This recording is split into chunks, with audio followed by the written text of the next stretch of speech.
पिरियड्समध्ये तुमचं सुद्धा माझ्यासारखं पोट दुखतं का आणि त्यावेळेला तुम्ही अशा गोळ्या खाता का? तर प्लीज गोळ्या खाऊ नका। आज मी तुम्हाला शेअर करणार आहे की पिरियड्समध्ये माझं जेव्हा पोट दुखतं तेव्हा मी माझी कशी काळजी घेते आणि माझं डेली रुटीन काय असतं। हे स्किप न करता पूर्ण बघायचं आहे, कारण माझ्यासारखंच तुमचं पण जर पोट दुखत असेल, हार्मोनल चेंजेसमुळे आपल्या शरीरामध्ये कोणते कोणते बदल होतात आणि त्याची कोणती काळजी घेतली पाहिजे हे सगळं मी आजच्या व्हिडिओमध्ये सांगणार आहे। सो व्हिडिओ स्किप न करता बघायचा आहे आणि चॅनलला सबस्क्राइब करा।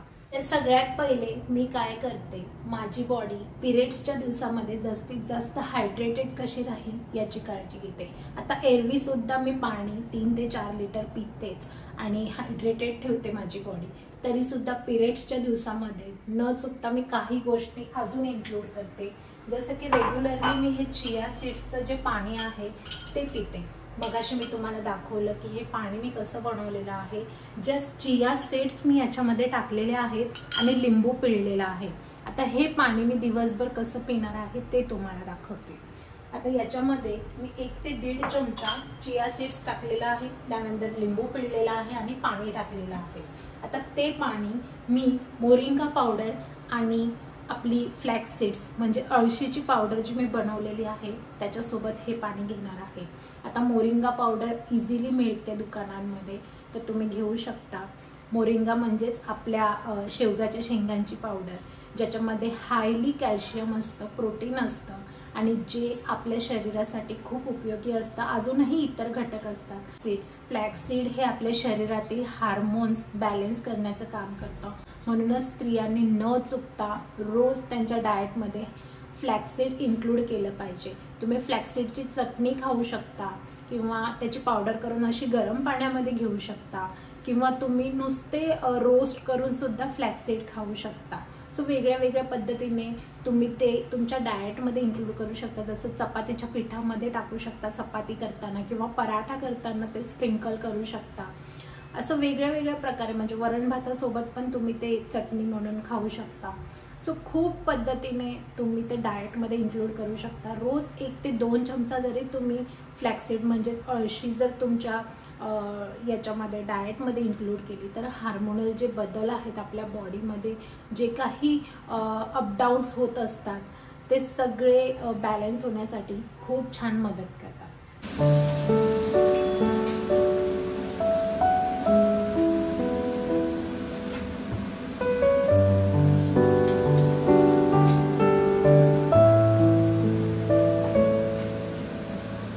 आता या दिवसांमध्ये ना आपल्या शरीरामध्ये प्रचंड हार्मोनल चेंजेस होत असतात, जसं की इस्ट्रोजेन आणि प्रोजेस्टेरॉन ही हार्मोन्स कमी होत असतात पिरियड्सच्या अगोदर आणि या बदलांमुळे आपल्या गर्भाशयाची संवेदनशीलता वाढते आणि म्हणूनच आपल्याला अशा वेदना या दिवसांमध्ये होत असतात।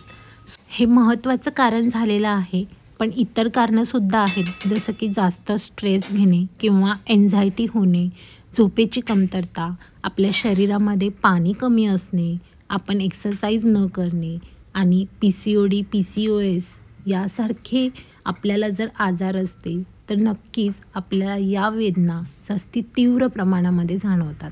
आता PCOS आणि PCOD हे जर तुम्हाला होत असेल तर तुम्ही तुमच्या गायनॉलॉजिस्टकडे लगेच संपर्क केला पाहिजे। मला वाटतं वर्षातून एकदा तरी आपण स्त्रियांनी आपल्या गायनॉलॉजिस्टकडून एकदा आपलं इंटरनल चेकअप केलं पाहिजे।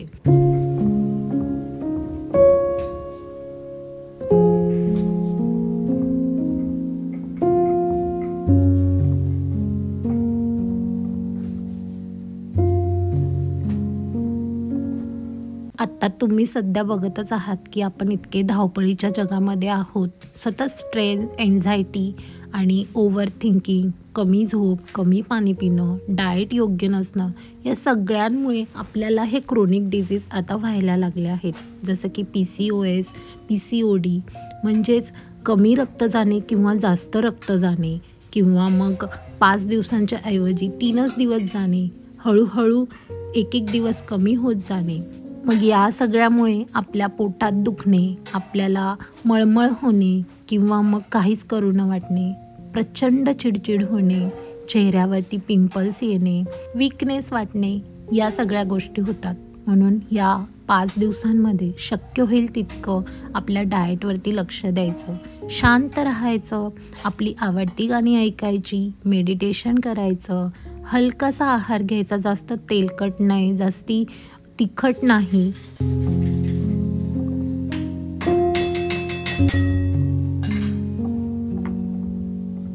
आता या दिवसांमध्ये रात्री भिजवलेले मनुके, बदाम अशा गोष्टी खाल्ल्या ना तर आपल्या शरीराला छान न्यूट्रिशन मिळतात, विटॅमिन्स, मिनरल्स मिळतात आणि ज्याच्यामुळे आपल्या शरीराचं योग्य पोषणसुद्धा होतं. खरं तर ना आपल्याला क्रोनिक डिजीज का होतात माहिती का? कारण आपलं जे लाईफस्टाईल आहे, आपलं जे डाएट आहे ते आपण योग्यरित्या फॉलो नाही करत आहोत. जर जेवणामधूनच सगळ्या गोष्टी आपल्या पोटामध्ये रोजच्या रोज व्यवस्थित गेल्या तर आपल्याला कुठला आजार होईल का? कारण आपलं अन्नच हे आपलं औषध आहे. आता मी काय करते, रोज सकाळी उठल्यानंतर भूक लागतेच आणि नाश्ता बनवेपर्यंत ती भूक काय सहन होत नाही. मग असे ड्रायफ्रूट्स खाते. पण हे जे मी बनवलेलं आहे क्यूब, हे मी शौर्यालासुद्धा देते आणि मी सुद्धा खाते. आता हे काही नाही, फक्त ड्रायफ्रूटची पावडर आणि जे काही आपले सीड्स आहेत, पंपकिन, सनफ्लॉवर, फ्लॅक्सीड आणि चिया सीड्स आणि गोडवा येण्यासाठी ड्राय डेट्सची पावडर टाकली. आता हे शौर्याला पण मी देते आणि मी सुद्धा रोज एक खाते. तुम्हाला जर याची रेसिपी हवी असेल तर प्लीज मला कमेंटमध्ये विचारा, मी ॲड करेन. मी काय करते, रोज न चुकता हे सगळे बडीशोप, जिरा, ओवा, तीळ हे सगळं ड्राय रोस्ट करून घेतलेलं आहे मंद गॅसवरती. हे मी असं चमचा भरून रोज जेवण झाल्यानंतर खातेच. आता पिरियड्सच्या दिवसामध्ये हे मी जवळजवळ 3-4 वेळेस तरी खाते आणि ते खाल्ल्यानंतर घोट करून पाणी पिते. खरं तर आपल्या स्वयंपाकघरातलेच हे सगळे इन्ग्रेडियंट्स आहेत, जे आपण व्यवस्थित योग्य पद्धतीने योग्य वेळेला खाल्ले तर आपल्याला कसलाच त्रास होणार नाही. सो असं तुम्हीसुद्धा डब्यामध्ये रोस्ट करून छान थंड झाल्यावर भरून ठेवू शकता. महिनाभर राहतं. रोज 1 चमचा बाळाला द्या, तुम्ही खा, नवऱ्याला द्या, म्हणजे घरातल्या सगळ्यांचंच पचन छान होईल.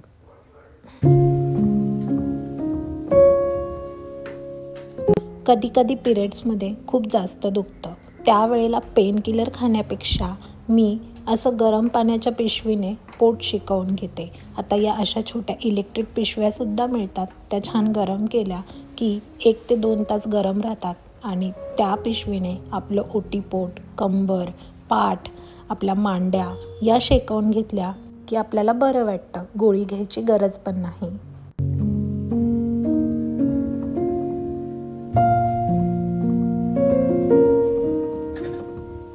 आता या बरणीमध्ये मी सगळ्या प्रकारच्या बिया, तीळ आणि थोडेसे शेंगदाणे, बदाम, काजू असे ड्राय रोस्ट केलेले आहेत. हे मी जेव्हा मला भूक लागते दुपारच्या वेळेमध्ये 4-5 वाजता, तर हा क्विक स्नॅक आहे, जो आपण स्वतः पण खाऊ शकतो, लहान मुलांना पण देऊ शकतो, प्रवासात पण नेऊ शकतो. खूप हेल्दी आहे. तर आता मी बनवत आहे लिंबू ज्यूस. लिंबू ज्यूस बनवताना मी त्याच्यामध्ये हनी टाकते, शुगर टाकत नाही. जितकं शक्य होईल मी स्वतः साखर खात नाही, त्यामुळे आपलं वजन बऱ्यापैकी नियंत्रणात राहण्यासाठी मदत होते. आणि शौर्याला सुद्धा डेट्स पावडरच टाकते मी त्याच्या जेवणामध्ये. शक्यतो त्यालाही शुगर देत नाही. त्याला आम्ही 2.5 वर्षापर्यंत शुगरचा 1 कणही दिला नाही. आता हळूहळू थोडी शुगर देतो, त्याच्या शरीराला जितकी गरज आहे तितकंच, पण जास्ती नाही देत. सो आता मी सुद्धा हनीमध्ये हा लिंबू ज्यूस बनवून घेत आहे.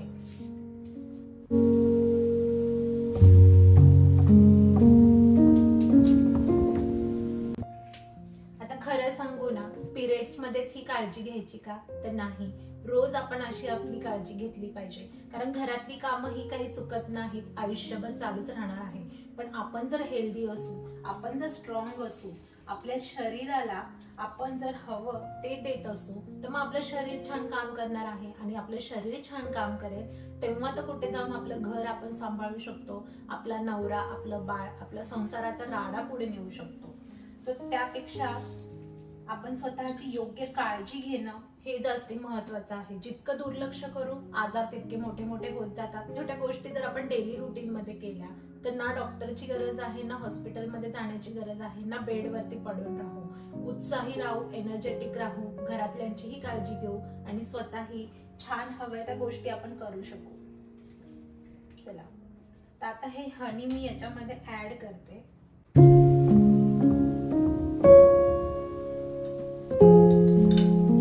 मगाशी जे चिया सीड्सचं पाणी मी बनवलेलं, थोडंसं लिंबू पिळून आणि चिया सीड्स भिजत ठेवले होते, तेच पाणी आता मी लिंबू ज्यूस मध्ये ऍड करणार आहे.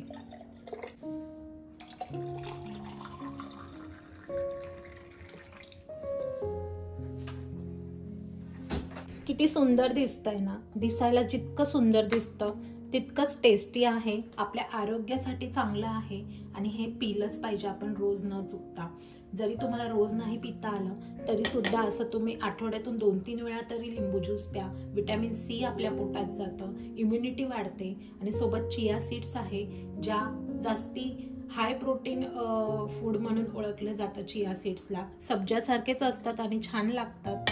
तर असं आपण हे बनवून रोज पिऊ शकतो आणि पिलंच पाहिजे. बायकांनी आपल्या बाळांनाही हे दिलं पाहिजे. चला तर मग आता मी हे ड्रिंक घेते. तुम्ही पाहिलं असेल आत्तापर्यंत मी 2 ड्रिंक घेतलेले आहेत, फ्लॅक्सीड, मोरिंगाचं आणि चिया सीड्स आणि हे, आणि भरपूर पाणी प्यायलेली आहे मी. सो त्याच्यामुळेच आपली बॉडी हायड्रेटेड राहून लवकरात लवकर हील होण्यासाठी मदत होते.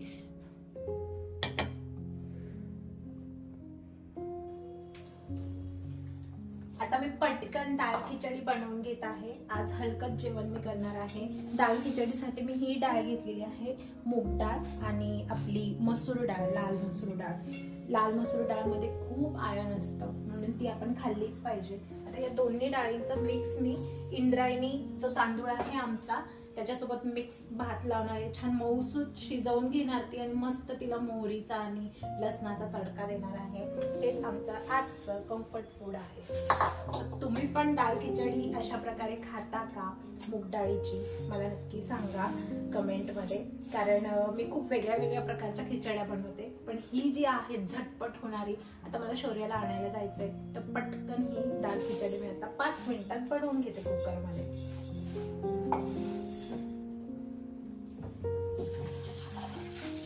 बरेच जणांना डाळ खिचडीला फोडणी तेलाची देतात आणि मग त्याच्यामध्येच तांदूळ आणि हे शिजवून घेतात. मी पण तसं करते, पण आज मी कसं करणार आहे, हे पहिले शिजवून घेणार आहे. हळद आणि मीठ टाकून छानपैकी थोडंसं तेल टाकून शिजवून घेणार आणि नंतर मग मोहरीचा तडका आणि जिरे लसूणचा तडका देणार आहे. कारण खूप छान टेस्टी लागतं. तडतडलेली मोहरी आहे ना, मला खूप आवडते. सो ट्राय करून बघा तुम्ही पण, तुम्हाला पण आवडेल. चला याच्यामध्ये मी डायरेक्ट आता हे कुकरला लावून घेते. आणि जेव्हा पण आपण आजारी असतो किंवा आपलं काही दुखत असेल, काही खाण्याची इच्छा नसेल, पोट बिघडलेलं असेल, मूग डाळची खिचडी एनी टाइम खा. लहान मुलांना द्या, खूप पौष्टिक आहे. कार्ब्स, प्रोटीन सर्व काही मिळतं आणि त्याच्यामध्ये जर तुम्ही मसूर डाळ टाकली तर तुम्हाला आयर्न सुद्धा मिळतं. आता याच्यामध्येच मी थोडंसं तेल, मीठ आणि हळद टाकणार आहे. हळद शक्यतो नाही टाकली तरी पण चालेल, तडका देताना टाकली तरी पण चालेल, कारण हळदीने आपला कुकर पिवळा पडतो, घासायला जरा प्रॉब्लेम होऊन जातो. पण त्यातल्या त्यात टाकलीच तर खूप छान टेस्टी होते खिचडी. कारण नंतर तडका दिल्यावरती तो तडका सगळीकडे नाही फिरत, तर मग हळद फिरलेली असते ऑलरेडी सगळ्या दाणांना, तर त्याच्यामुळे मी तरी टाकते सध्या हळद. थोडंसं आपण चवीनुसार मीठ पण टाकते. छान मिक्स करायचं आणि कुकरला लावायचं आहे. हा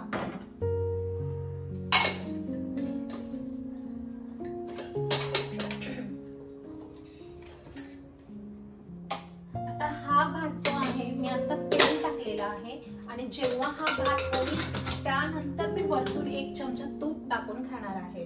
आता खरं सांगू का, तूप हे स्निग्ध पदार्थ आहे. खरं तर तूप आहे ना 1 चमचा तरी आपल्या जेवणामध्ये इन्क्लूड पाहिजे. स्पेशली पिरियड्सच्या दिवसांमध्ये ना आपण तूप खाल्लंच पाहिजे. तर आता खिचडीवरती छान तूप टाकून पण मी खाणार आहे. आणि मूग डाळीचा जो पापड आहे रोस्ट करून खाणार आहे, तळून नाही, रोस्ट करून तो मी खाणार आहे.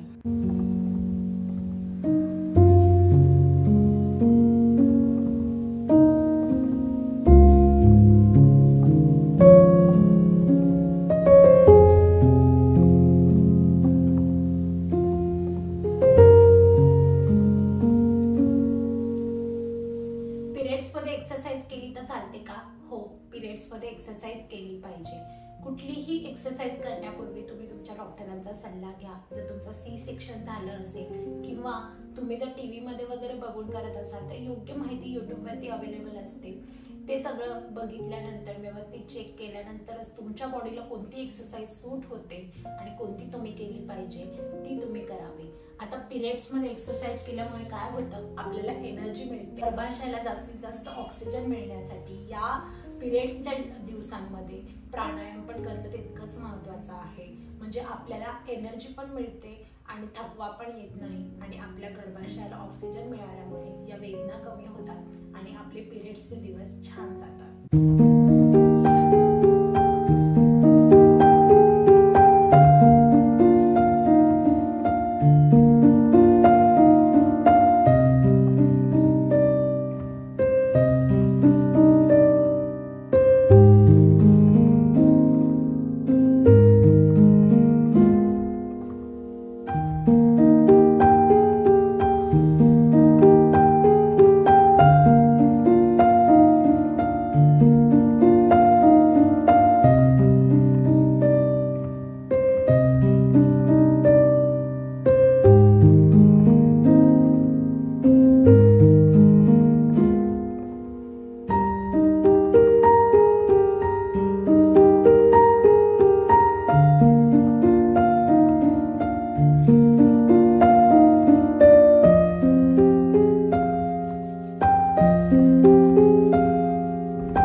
मेडिटेशन करून तर बघा.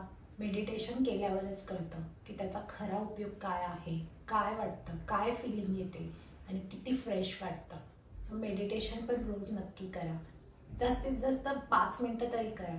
खरंच तुम्हाला खूप फरक जाणवेल. जे चिडचिड आहे ना, जो राग येतो प्रत्येकाबद्दल, जी चिडचिड होते, सतत कामाचं प्रेशर, सगळं काही कमी होतं फक्त मेडिटेशनने. पासून शौर्य झाला ना, म्हणजे डिलेव्हरीनंतर जेव्हा माझे फर्स्ट टाइम पिरियड्स आले त्याच्यानंतर मी मेन्स्ट्रुअल कप वापरायला स्टार्ट केलं. मी पॅड्स वापरत नाही आणि खूप इझी टू यूज आहे, खूप कम्फर्टेबल आहे.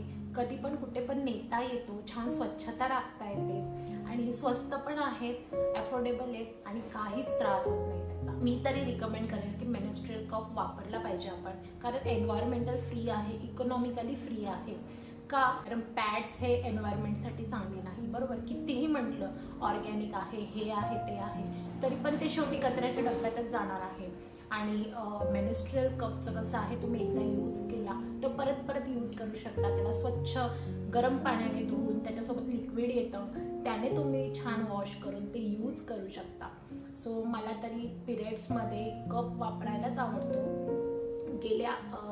गेल्या 3 वर्षांचा हा माझा एक्सपिरियन्स आहे मेन्स्ट्रुअल कपचा आणि लिटरली मी खरंच खूप कम्फर्टेबल असते जेव्हा पण मी कुठे पण जाते पिरियड्समध्ये. घरामध्ये पण उठताना बसताना सहज बसता येतं, कसं पण झोपता येतं, कसं पण आपल्याला चालायचं असेल छानपैकी आपण धावत पळत चालू शकतो.